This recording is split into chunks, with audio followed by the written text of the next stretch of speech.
नमस्कार, news point में आपका स्वागत है। मैं हूं ललित खजूरिया। कुछ दिन पहले गगन भगत साहब ने जिस तरह से एनसी को ज्वाइन किया और उससे पहले जिस तरह से भारतीय जनता पार्टी के खिलाफ बगावत के तेवर दिखलाए और उसमें यह कहा था कि वो जल्द ही पोल खोल की एक सीरीज चलाएंगे जिसमें भारतीय जनता पार्टी की हर उस वादा खिलाफी की पोल खोलेंगे जो उन्होंने अपने मैनिफेस्टो में कहा था कि हम ये करेंगे। लेकिन उसके बाद देखने को मिला कि एनसी ज्वाइन की और पोल खोल अभी तक जो सीरीज है उसका एक भी एपिसोड बाहर नहीं आया। क्या ये एक राजनीतिक स्टंट था या फिर उन्हें लगता था कि हाँ, इस तरह के बयान देकर वो कहीं ना कहीं नेशनल कॉन्फ्रेंस के करीब आएंगे और फिर उसको ज्वाइन करेंगे? इसी पर चर्चा करने के लिए हमारे साथ गगन भगत जी हैं, पूर्व एमएलए भारतीय जनता पार्टी की तरफ से, लेकिन अब उन्होंने भारतीय जनता पार्टी छोड़ दी। और साथ ही साथ मेरे चैनल हेड विनोद कुमार जी हमारे साथ हैं, उनसे भी हम बात करेंगे। सर, ये पोल खोल एक जुमला था, स्टंट था, या वाकई आपके पास कुछ ऐसे राज थे जो आपने खोलने थे लेकिन अभी तक एक भी पोल खोल सीरीज का जो एपिसोड था वो बाहर नहीं आया? ललित जी, सबसे पहले नमस्कार। और जेके चैनल गुलिस्तान न्यूज़ के जितने सब्सक्राइबर्स हैं, जम्मू कश्मीर के निवासी हैं, उन सबको मेरा सत श्री अकाल, आदाब और गुरु पर्व की हार्दिक शुभकामनाएं। और दूसरा, आपने देखा होगा काफ़ी 15-20 साल पहले जब, आज कैसा फील हो रहा है वो बताता हूँ मैं। क्या था कि जब वकार और वसीम बॉलिंग करते थे तो जो बैट्समैन को लगता था कि यार दोनों हैं, अब दोनों पता नहीं कैसे कैसे करेंगे। तो आज मुझे भी कुछ ऐसे ही फील हो रहा है कि ललित और विनोद जी इकट्ठे बैठे हैं। नहीं, हमारी तुलना उनसे मत कीजिए। अब ललित और विनोद जी बैठे हैं आज, तो नहीं, ऐसा नहीं। कैसे कैसे सवाल करेंगे। तो खैर कोई बात नहीं, आपके सवाल जायज़, जस्टिफाइड हैं। तो बिल्कुल ठीक कहा आपने, क्योंकि हर पार्टी की मर्यादा होती है कोई, और जिस पार्टी में मैंने जब तक रहा तो मर्यादा का पालन किया पूरा। और ऐसा होता है कि जब कुछ बोला है कि मैं ऐसे करूंगा, लेकिन जब मैंने पॉलिटिकल पार्टी ज्वाइन कर ली तो उसके बाद आइडियोलॉजी से कुछ प्रोटोकॉल्स होते हैं, पार्टी के स्पोक्स पर्सन्स होते हैं, उनका ही काम होता है बोलना। ऐसी बात नहीं है, मंडे को या ट्यूसडे को मीटिंग होने जा रही है तो मैं उनसे परमिशन लेकर, अगर वो परमिशन देते हैं तो I will go ahead. NC के प्रोटोकॉल को आपका बड़ा फिक्र है और आप कह रहे हो कि एक अनुशासन के तहत आपने जो बातें की। भारतीय जनता पार्टी में वो अनुशासन आपके प्रति नहीं देखने को मिला। आपने हर उस पार्टी लाइन से बाहर अपने बयान दिए, या फिर आपको लग रहा था कि हाँ, अब वो वक्त आ गया कि गगन भगत अब दूसरी पार्टी की तरफ रुख कर रहे हैं, इसीलिए अब मौका आ गया कि बगावत ही करें? ललित जी, 2013 में मैंने एक्टिवली बीजेपी ज्वाइन करी थी और 13 से लेकर 18 तक 5 साल तक मुझे लगता है कि मैंने पार्टी का अनुशासन भी निभाया है, अच्छी तरह निभाया है। मेरे साथी जानते हैं, जो भी हमारे मंडल प्रधान हैं, जिला प्रधान हैं, प्रदेश अध्यक्ष रहे हैं, जुगल जी, सच जी रहे हैं और अभी रविंद्र जी रहे हैं, कि मैंने कितना अनुशासन किया है सबको पता है। लेकिन क्या होता है कि जब पानी सर से ऊपर चला जाए तो कहीं ना कहीं बगावत करनी पड़ती।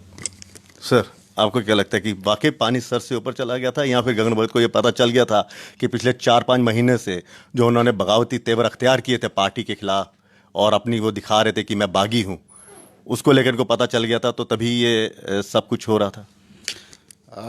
पता नहीं ललित जी, गगन जी माने या ना माने, जो इन्होंने लाइन टो की थी वो लाइन नेशनल कॉन्फ्रेंस की लाइन थी। और एक मीटिंग में इन्होंने 35A को लेकर के जिस तरीके से एक्सपोज किया था भारतीय जनता पार्टी को, या यूँ कहो कि अपनी ही विचारधारा के खिलाफ इन्होंने जो स्टेटमेंट दी थी, उसी दिन मेरे दिमाग में ये आ गया था कि ये पार्टी अब नेशनल कॉन्फ्रेंस ही ज्वाइन करेंगे।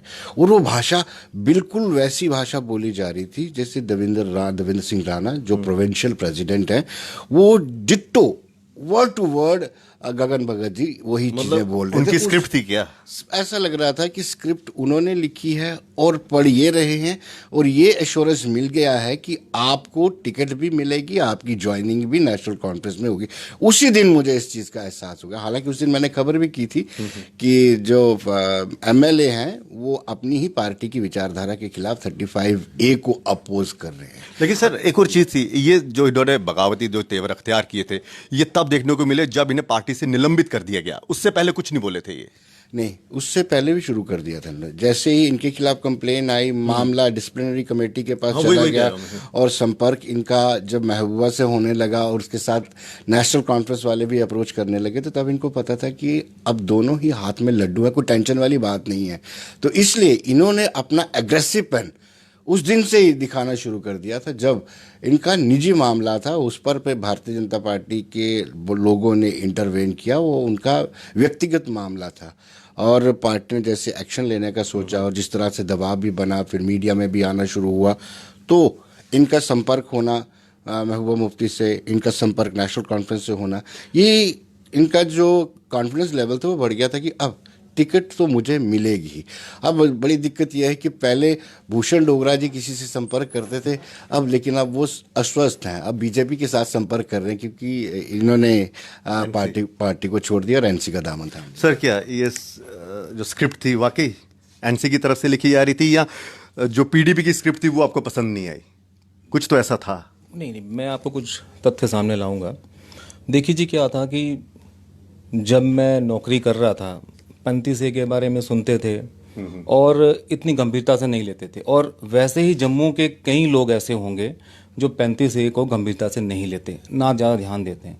एक बात मैं कहना चाहूँगा, अगर जो जम्मू के रहने वाले लोग हैं, आपके चैनल के माध्यम से, कि एक बार 35A को अच्छी तरह पढ़ के और इसके प्रॉस एंड कॉन्स को आप देखें, और आप देखें 35A क्या वाकई ही जम्मू के लोगों के लिए ख़राब है, या बीजेपी इसको पॉलिटिकल स्टंट के रूप पे इस्तेमाल कर रही है ताकि भारत के बाकी शहरों से, बाकी स्टेट से उसको सीटें मिल जाएं और जम्मू तबाह हो जाए। आज मैं एक बात कहना चाहता हूँ कि बीजेपी अभी एक प्रोग्राम चला रही है, डुग्गर, डोगरी, और लाल सिंह जी तो पूरा संगठन चला रहे हैं। आप मुझे बताइए, जब 35A हट जाएगा, टूट जाएगा, 370 हट जाएगी, जो जम्मू की इंक्रोचमेंट होगी, जो कल्चर चेंज हो जाएगा यहाँ पे, जो बाहर के लोग आके ये ज़मीनें खरीदेंगे, नौकरी में पार्टिसिपेशन करेंगे, तो आप मुझे बताइए डोगरी कहाँ जाएगी, डुग्गर कहाँ जाएगा? कहने का भाव ये है कि जब आस्ता आस्ता you get into the process, जब आप उस चीज़ में पढ़ते हैं, पॉलिटिकल चीज़ों में पढ़ते हैं, मैंने पहले सोचा था कि कश्मीर में ऐसा होगा, वैसा होगा, लेकिन जब आप कश्मीर आपको के ये लोगों में- 35A और 370 जो समझ में आया, ये कब आया? जब आपको निलंबित कर दिया गया तब समझ में आई, या आपको पहले से ही पता चल गया था कि हाँ ये इसमें वो है? आपने शायद असेंबली की प्रोसीडिंग्स नहीं देखी। असेंबली की प्रोसीडिंग्स में मैंने कई बार डिबेट्स में भी पार्टिसिपेट किया है, और ख़ास तौर पे जब 370 की बात आती थी तो मैं कहूँगा कि 370 से मिरली था। क्या भाजपा का कोई भी विधायक 370 या 35A के लिए विधानसभा में बोला है? इस बात का आप रिकॉर्ड उठा के देख लीजिए, शायद किसी ने नहीं बोला होगा। लेकिन आर्टिफिशियल लेक की या जम्मू के मुद्दों की जब बात आती थी तो मैं शुरू से बगावती था, और कई बार विपक्ष ने मेरा साथ भी दिया है, और कई मेंबर्स विपक्ष थे जो मेरे साथ वॉकआउट करते थे। सर, विपक्ष ने कई मरतबा साथ भी दिया, और इनको 35 और 370 समझने में 3.5 पौने 4 साल लग गए। लेकिन ललित जी, मैंने जो शुरुआत में जो कहा वो यही है कि पहले से ही इनको लग गया था कि किस पार्टी में ज्वाइन करना है, और इनके पास दोनों ही ऑप्शन थे, पीपल्स डेमोक्रेटिक पार्टी भी और नेशनल कॉन्फ्रेंस भी, क्योंकि लाइन उन्होंने टो की थी, जिस तरीके से स्क्रिप्ट देवेंद्र राणा जी की थी उसी तरीके से इन्होंने बोला था, इन्होंने नेशनल कॉन्फ्रेंस ज्वाइन की। लेकिन बड़ी अनफॉर्चुनेट बात यह है कि आज इनको जम्मू के प्रति हमदर्दी आ रही है, लेकिन जिस पार्टी में वो ज्वाइन किया है इन्होंने, उनका जो इतिहास रहा है जम्मू को लेकर के, उसमें भी थोड़ी सी रोशनी गगन भगत जी को डालनी चाहिए। 1931 को, ये 13 जुलाई 1931 को जहाँ ये शहीदी दिवस मनाते हैं, वहाँ क्या हुआ था? महाराजा के खिलाफ मनाया जाता है। आज यही लोग कहते हैं कि महाराजा का स्टेट सब्जेक्ट कानून से मुकाबला कोई नहीं है, उससे बड़ा कोई ला ही नहीं है। हमें हमारी पहचान देता है। महाराजा के कसीदे इतने ज़्यादा पढ़े जाते हैं, आप सोच भी नहीं सकते। डोगरी समाप्त करने की बात कर रहे हैं, किस तरीके से इन्होंने जम्मू खित्ते के साथ पक्षपात किया है, डोगरी को कहाँ छोड़ा है इन्होंने, कभी स्कूलों में डोगरी पढ़ाई की।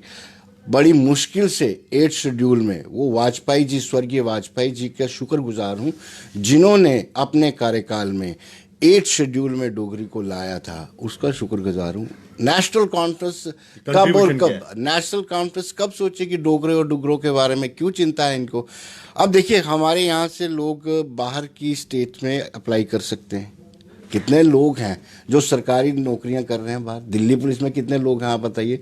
दिल्ली के लोग यहाँ पे आकर के, बार बार ये कहा जाता है कि हरियाणा के 7 फुटी 6 फुटी आकर के यहाँ पे पुलिस में भर्ती हो रही, किसके पास इतनी फुर्सत है? वो वेल डेवलप्ड स्टेट्स हैं, उनके पास खेती बाड़ी में इतना काम है, स्पोर्ट्स में इतना काम है, वो जम्मू में आएंगे?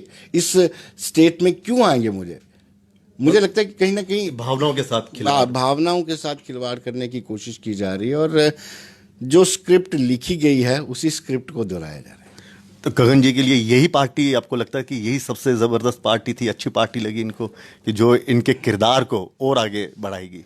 देखिए ललित जी, ये गगन जी का पर्सनल व्यक्तिगत मामला है, इसमें मैं नहीं, सोच को लेकर जो इनकी देखिए इनका आइडियोलॉजी है, नहीं, इनको जम्मू के लिए जो तड़प है, डोगरों के लिए जो हक की बात करनी है। देखिए आप भी जानते हैं, मैं भी जानता हूँ नेशनल कॉन्फ्रेंस कितनी डोगरों के लिए बात करती है और इतिहास नेशनल कॉन्फ्रेंस का क्या रहा है। और नेशनल कॉन्फ्रेंस का जम्मू प्रोविंस में ख़ास तौर पर जो हिंदू बहुल कॉन्स्टिट्यूंसीज हैं, हिंदू बहुल जो अपनी डिस्ट्रिक्ट्स हैं, उसमें कितना वजूद है नेशनल कॉन्फ्रेंस का हम सब जानते हैं।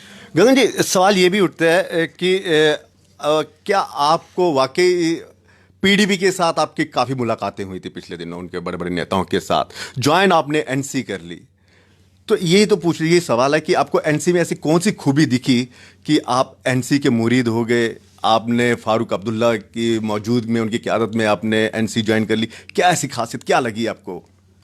मैं पहले एक बात का यहाँ ये टिकट का एक था कि यहाँ से भारतीय जनता पार्टी से आपको टिकट नहीं मिलने वाला था और वहाँ से टिकट मिलेगा। ललित जी, एक बात का मैं जवाब देना चाहता हूँ पहले 35A की कंसर्निंग में। जो आज 35A का विरोध कर रहे हैं, मैं उनको खुलेआम चैलेंज करता हूँ आज आपके चैनल पे, अगर माँ का दूध पिया है अपना स्टेट सर्विस सरेंडर करके दिखाएं। अगर वाकई में आप अपने आप को शेर कहते हैं, खत्म होने दीजिए, तो अपना स्टेट सब्जेक्ट सरेंडर करके दिखाएं और फिर जम्मू में रहें, फिर मैं जान सकूंगा हाँ भाई ये वाकई ही 35A के खिलाफ है। और मैं कहना चाहता हूँ, रोहिंग्यास को बताते, रोहिंग्यास रह रहे हैं, रोहिंग्यास रह रहे हैं, बांग्लादेशी रह रहे हैं, बहुत सारे लोग रह रहे हैं। नहीं, वो तो करवा देंगे। और क्या आप जिस तरीके से जिस पार्टी से आप ताल्लुक रख रहे हैं, अब वो तो चाहेंगे कि रोहिंग्यास जो है रेगुलराइज हो जाएं। आप कह रहे हैं कि यहाँ पे बिना स्टेट सब्जेक्ट कोई नहीं रह रहा है। आपकी पार्टी या आपकी जो कश्मीर बेस्ड पॉलिटिकल पार्टी से, उनकी छत्र छाया के अंदर बहुत सारे लोग बिना स्टेट सब्जेक्ट यहाँ रह रहे हैं। और दूसरा ये, अगर आप स्टेट सब्जेक्ट को चैलेंज कर रहे हैं तो आपने अपनी पार्टी में, पुरानी पार्टी में रह के चैलेंज करना था ना। देखिए, जब जो मुद्दा जिसमें आता है ना, अब आप बोलेंगे कि वो चीज़ें आप 10 साल पहले देखिए ललित जी, क्या होता है कि कोई भी मुद्दा जो होता है ना, मुद्दा तभी आता है कि जब उस मुद्दे की चर्चा हो। अगर कोई मुद्दा अभी आया तो चर्चा अभी होनी चाहिए। ललित जी, एक चीज़ और, ठीक है ना, मैं कहता हूं कि जितने बड़े बड़े रविंदर रैना जी हैं, कल अगर इनमें उनके मैनिफेस्टो में था ना कि हम ये चीज हटाएंगे। नहीं, आपने भी तो मैनिफेस्टो पढ़ा होगा ना भारतीय जनता पार्टी का, जब आपने ज्वाइन किया, जब आपको टिकट मिली, जब आपने इलेक्शन जीता। मैं पहले उस बात पे भी आऊंगा आपके, थोड़ा सा मैं चाहता हूं कि थोड़ा सा टाइम लेके हम लोग करें ताकि लोगों को बात समझ आ सके। मैं ये कह रहा हूं कि 35A का जो विरोध करते हैं ना, पहले काम करें, रविंदर रैना जी से बोलता हूं, ये काम करें, अपना स्टेट सब्जेक्ट सरेंडर करें। और बोले कहाँ होगा, डीसी के पास होगा, ये मुझे नहीं चाहिए। आप जाएं, सरेंडर करें। मैं इनको चैलेंज करता हूँ, सरेंडर करें, अपना सरेंडर करें। भैया, मैं जिस राज्य में स्टेट सर्टिफिकेट कानून बना है, मैं उसको नहीं मानता, मैं सरेंडर कर रहा हूँ। फिर पता लगेगा कि भैया हमें तो चाहिए। हमें, अगर हम स्पेशल सिटीजन हैं, हम मानते हैं जो काम नरेंद्र मोदी जी नहीं कर सकते जम्मू में आके जमीनी के, वो मैं कर सकता हूँ। ये जो हक है, अगर इस हक की रक्षा करनी है तो भैया मुझे तो, मैं हूँ special citizen, because constitution Jammu and Kashmir ने मुझे हक दिया है, और इस हक को क्यों खोना। और सबसे बड़ी बात देखिए ना, ये बात बहुत गलत है आप लोगों की कि जो आप कह रहे हो कि बाहर से कोई नहीं आएगा। बिल्कुल ठीक कह रहे हैं, कश्मीर कोई नहीं जाएगा, जम्मू में सारे आ जाएंगे। आज अभी देख लीजिए आप, जितनी भी इन्वेस्टमेंट हो रही है, कौन आ रहा है यहाँ पर। आप लेबर की बात करिए, जितना भी लेबर है हमारा नहीं है, स्किल्ड लेबर है, इलेक्ट्रिशियन है, जो पीओपी करने वाला है, प्लम्बर है, जितने भी लोग हैं वो हमारे नहीं है। नंबर 3, मैं जवाब दे रहा हूँ, मैं उस पर आता हूँ। तो उसके बाद जो रेडियों वाले हैं, फड़ियों वाले हैं, अब तो गांव-गांव में हमारे वहाँ क्या हो रहा है कि ये बाहर के जो लोग हैं, प्रवासी हैं, ये ऑटो लेके सब्जियां फ्रूट बेच रहे हैं जाके। कहने का मतलब ये है कि देखिए, जम्मू की अगर आप बात करें तो जम्मू शहर की बात कुछ और है, हमारे बॉर्डर की बात कुछ और है। बॉर्डर में जो लोग हैं, और आप कहते हैं ना एनसी ने क्या किया, आरएसपुरा के जो लोग हैं ना, वो किसानी पर निर्भर हैं। जो लैंड टू द टिलर था ना, सबसे ज़्यादा किसी को फ़ायदा हुआ तो किसानों को हुआ, और हमारे आरएसपुरा में अधिकतर लोग किसान थे। अब जाके थोड़े बहुत नौकरी करते हैं जिन्होंने अपना व्यवसाय शुरू किया है।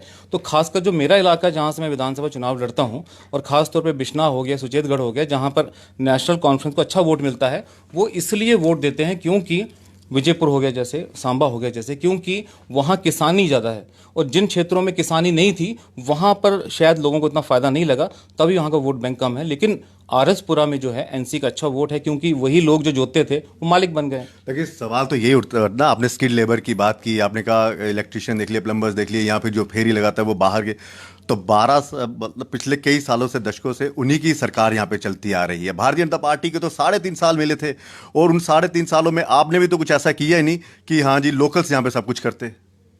देखिए ललित जी, 3.5 साल नहीं, लगभग केंद्र में केंद्र, हम तो स्टेट की almost बात पाँच- करेंगे, चलो नहीं, केंद्र नहीं, की बात केंद्र की बात करते हैं ना। अब आप देखिए ना, केंद्र, अब आप 3.5 साल ये मत सोचिए ना, तो 5 साल सोचिए ना, 5 साल तो केंद्र को हो ही गए।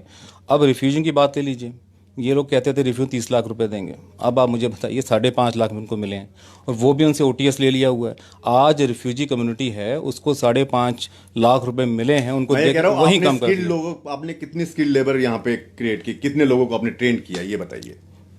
जो आपको ये लग रहा है कि बाहर के लोग यहाँ पर इतने स्किल्ड हो गए, हमारे लोगों को रोजगार नहीं मिला, तो आप भी तो उस सरकार में थे, बेशक मंत्री नहीं थे, विधायक तो थे, हिस्सा तो थे आप। ललित जी, लगभग मुझे लगता है कि जितना आरएसपुरा में स्किल डेवलपमेंट का हुआ ना, हमारे वहाँ पे एक लड़की है सुनीता, उसको प्राइम मिनिस्टर ने नंबर 1 का प्राइज दिया है, आप डाटा देख सकते हैं। यानी कि उसने BJP तो आरएसपुरा, फिर तो बीजेपी कामयाब हो गई, मतलब यहाँ के लोकल्स को ट्रेन करने में। जी, बिल्कुल आप ठीक कर रहे हैं। और मुझे अभी तक ये समझ नहीं आई है, मैं ये भी कहूँगा कि खुद गगन जी को भी इतना नहीं है कि कोई पुख्ता आर्गुमेंट, तर्क दें कि मैंने नेशनल कॉन्फ्रेंस क्यों ज्वाइन की।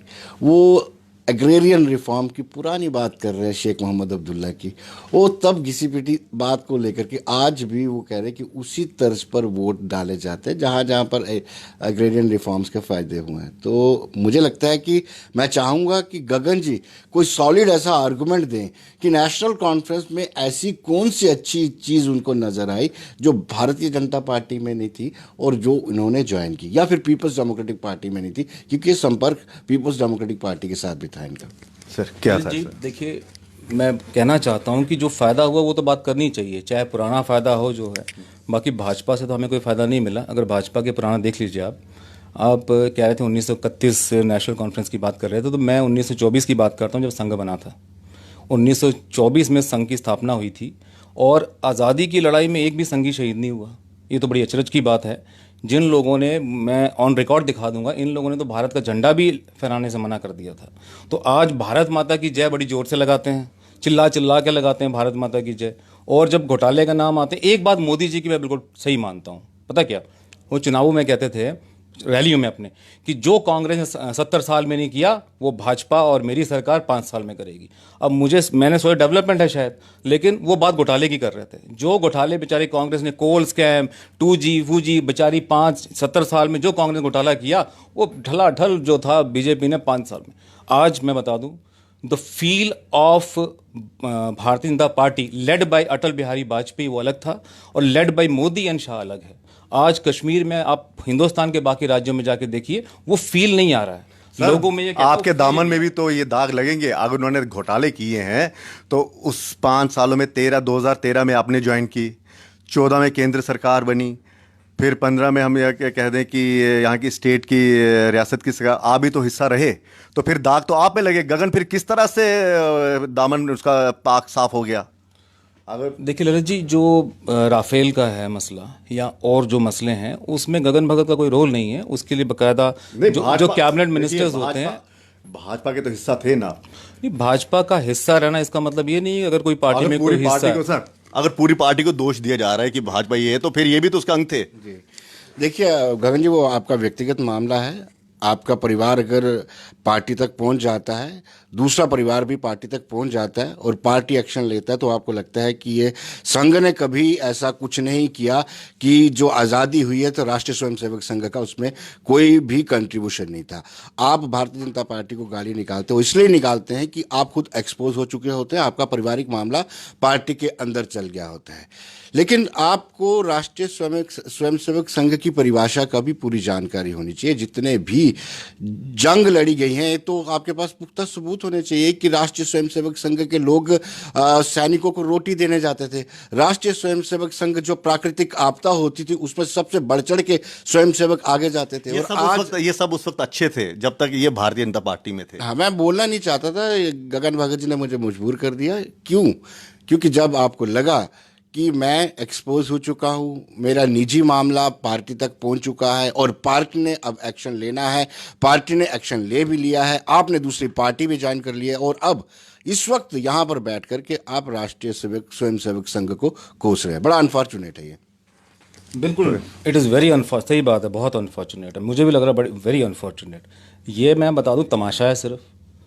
जो दलित लोग हैं उसको आरएसएस इग्नोर करता है। आप देख लीजिए जितनी भी इस फॉर्मेशन है, आरएसएस की फॉर्मेशन देख लीजिए, कोई दलित है, 25 विधायकों में से 7 विधायक दलित जाति संबंध रखते थे, और जब मिनिस्टर्स में बनाने की बात आई इनको अलग कर दिया गया, एक भी एमएलसी नहीं बनाया गया। मैं आपको टोटली बता दूं, जो आरएसएस है ना, मुझे खत्म करने दीजिए, जो आरएसएस है ये totally against the schedule caste, schedule tribes and OBC. क्योंकि जो संघ है, आप देख लीजिए क्या होता है कि जब तक आप, उसी पे आ रहा हूं मैं, जब तक आप किसी चीज के अंदर नहीं जाते हैं, आप अंदर जाते हैं आपको पता लग जाता है कि भाई यहां पर तो कुछ और सिस्टम है, यहां पर दलित लोगों को तो कुछ बनाया नहीं जाता, यहां पर on the basis of your caste and community you are given the job, not on the basis sir of your इसी संघ, इसी बीजेपी ने तो आपको ढूंढ के निकाला, एक ऐसे शेड्यूल का, तो आपको टिकट दी, आपको एमएलए बनाया, इसी पार्टी तो कहां से आगे थे फिर आप? मैं, अगर मुझे किसी ने एमएलए बनाया ना, तो मैं सबसे पहले कहूंगा आरएसपुरा की जनता में नंबर वन, सुन लीजिए नहीं, आगे आने दीजिए, मुझे बताओ। टिकट देते टिकट देने के लिए पार्लियामेंट्री कमेटी बनती है और उसके बाद आपको टिकट दी जाती है। टिकट इस बेस पे दी जाती है कि आप एससी हैं और आप कहते हैं कि एससी इग्नोर किए जाते हैं। आपको टिकट दी गई ना, टिकट दी गई, टिकट जीते, वो अलग बात है कि वोट आपको आरएसपुरा की जनता ने दिया। नहीं, अगर गगन भगत में इतना दम होता तो गगन भगत उस समय इंडिपेंडेंट लड़ता। फिर ललित जी, मेरी बात उसने खत्म नहीं होता ना, माइक अब उधर ले गए। सुन लीजिए, मैं ये तो कह रहा हूं, अगर गगन भगत को ये लग रहा है कि भारतीय जनता पार्टी जो है वो शेड्यूल कास्ट, शेड्यूल ट्राइब या शेड्यूल कास्ट के वो दलितों के खिलाफ है, आरएसएस दलितों के खिलाफ है, तो फिर गगन भगत ने उसी वक्त ये कह देना था कि भाई मैं दलित हूं, मैं यहाँ की जनता के लिए इंसाफ लाऊंगा, मैं लड़ूंगा, मैं इंडिपेंडेंट हूं, मुझे किसी पार्टी की जरूरत नहीं है। सुन लीजिए आपको मैं पीछे वाली बात का पहले देता हूँ, ये अभी बोली उसका बाद में जवाब दूंगा। देखिए मेरी बात आधी रह गई थी। मुझे विधायक बनाया है आरएसपुरा की जनता में नंबर 1, नंबर 2 मुझे विधायक बनाया है बाबा साहब भीमराव अंबेडकर ने। क्योंकि अगर मैं गगन भगत नहीं होता ना तो कोई एमएलए नहीं होता, ना मुझे टिकट मिलनी थी। क्योंकि बीजेपी ने, आप उठा के देख लीजिए जितने भी ललित जी, नहीं, आप अपने बयान में फंस गए कि अगर मैं भगत नहीं होता तो मुझे टिकट नहीं मिलती। तो इसका मतलब भारतीय जनता पार्टी को शेड्यूल कास्टों की कहीं ना कहीं उनकी चिंता है, तभी तो उनको टिकट दिया गया सरकार। गगन जी कुछ कहना चाहते हैं? मेरी बात नहीं पूरी हुई। आप एक काम कर ललित जी, पता क्या होता है, जब तक मैं बात नहीं पूरी करूंगा ना तो दर्शकों को पता क्या लगेगा। मेरी बात यह है, मैं कहता हूं कि गगन भगत था ना, टिकट इसलिए मिली। अगर मैं अदर कम्युनिटी से होता तो मुझे टिकट नहीं थी, क्योंकि मैं शेड्यूल कास्ट था।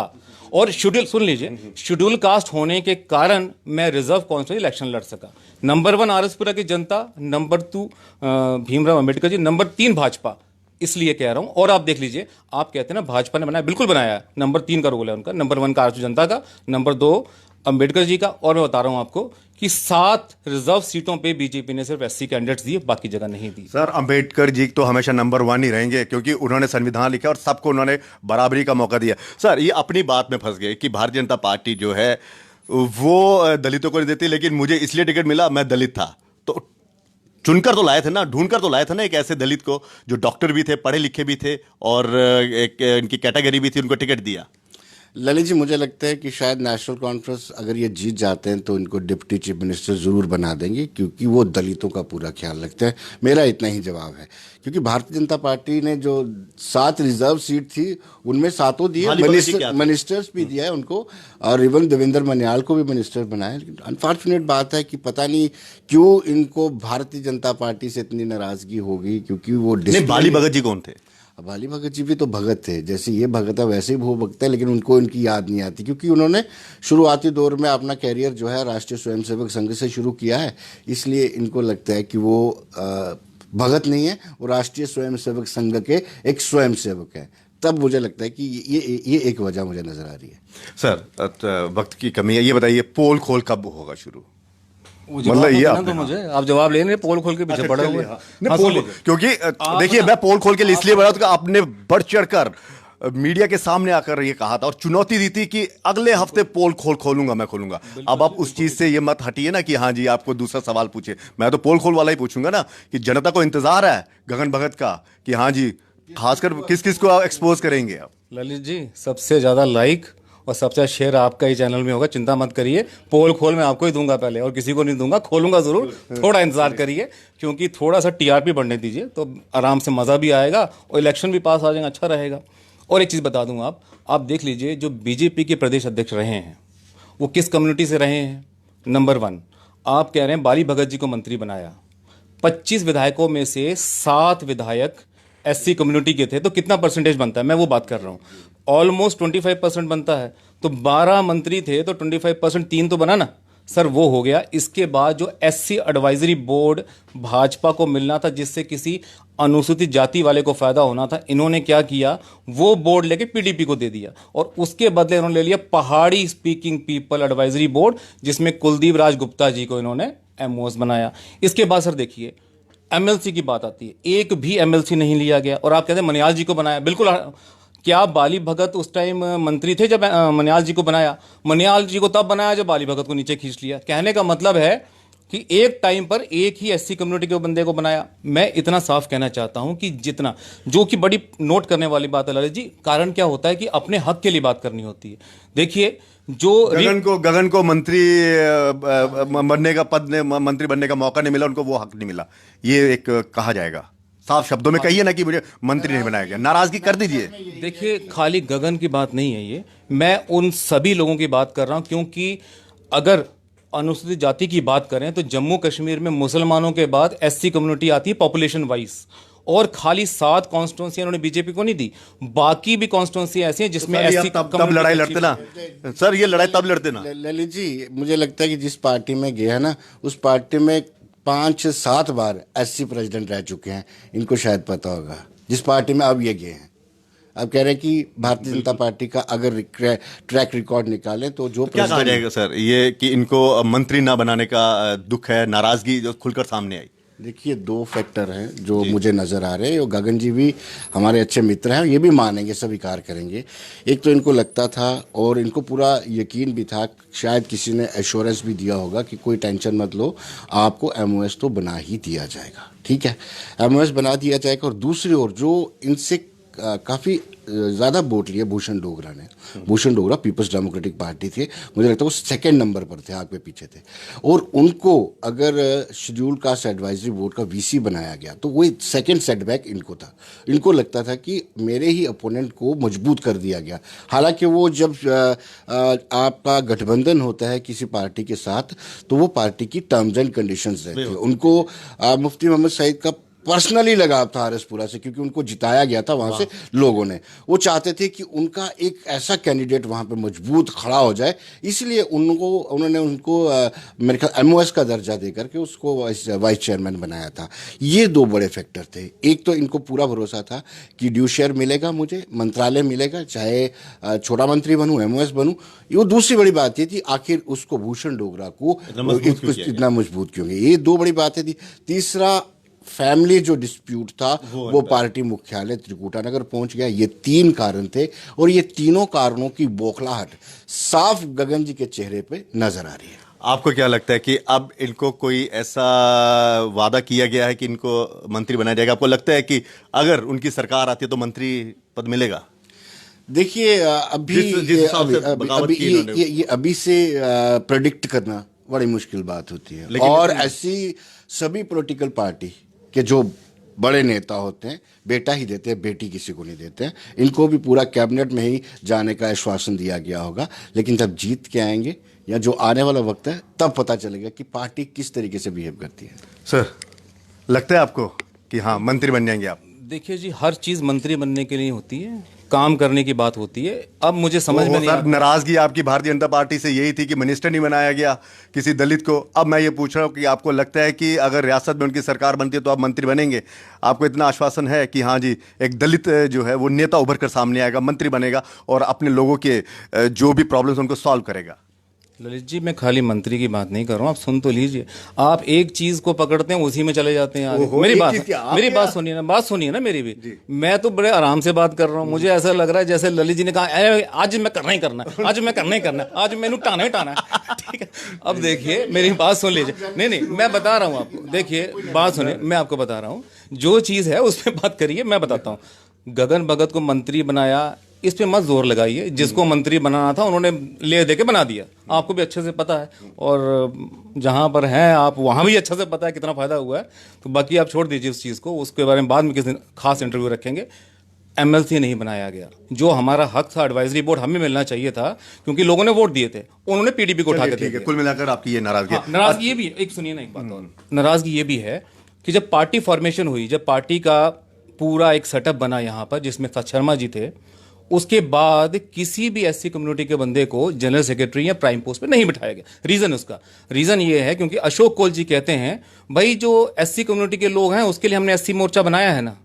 अब आप मुझे बताइए, इन्होंने एससी मोर्चा बनाया है, क्या भाजपा में कोई महाजन मोर्चा है, कोई राजपूत मोर्चा है, कोई ब्राह्मण मोर्चा है, कोई है क्या? ऐसा नहीं है। अनुसूचित जाति मोर्चा जरूर है, और जितने भी एससी कम्युनिटी के लोग हैं उनको वहां डाला जाता है, because on the basis of caste and religion ठीक, आपको पोस्ट बिल्कुल। मिलती है। अब ये तो वही तो कह रहा हूं, अब पोल खोल कब शुरू हो रहा है ये बता दीजिए। पोल उसका खोला इंतजार है, सब जनता को बहुत बेसब्री से इंतजार है। बहुत जल्दी शुरू होगा, जब इलेक्शन अनाउंस होते हैं, मेरे ख्याल अच्छा, से मतलब कि- सेकंड वीक जब आ जाएगी। पता क्या होता है, हवा का जबकि- रुख देख रहे हैं आप। हवा का रुख दे रहे हैं, बिल्कुल आप ठीक कह रहे हैं। कारण ये होता है कि देखिए, आज हम बोल देंगे, जनता को याद नहीं रहेगा कि उसने क्या किया, उसने क्या किया। अब इनकी याद पोल दिलाने के लिए बिल्कुल चुनावों से पहले, ताकि लोग सही फैसले ले सके। चलिए सर, चुनाव कोई भी हो, विधानसभा के नहीं, अभी जब लोकसभा के चुनाव आएंगे ना, आप देख लीजिएगा। आप ये बात कर रहे हैं ना, जम्मू में खास तौर पे जहां जहां बीजेपी को वोट पड़ा था ना, अब देखिएगा जो वोट का ग्राफ है कैसे शिफ्ट होता है। वही देखना कि पोल खोल कितने इस पर असर डालती है आपकी। ठीक है, बहुत कुछ बहुत बहुत शुक्रिया इस तमाम बातचीत के लिए। तो गगन जी का साफ कहना है कि पोल खोल वो तभी खोलेंगे जब चुनाव नजदीक आएंगे और हवा का रुख देखेंगे कि हाँ, जनता क्या चाहती है। फिलहाल इस पूरी डिस्कशन में इतना ही, इजाजत दीजिए, नमस्कार।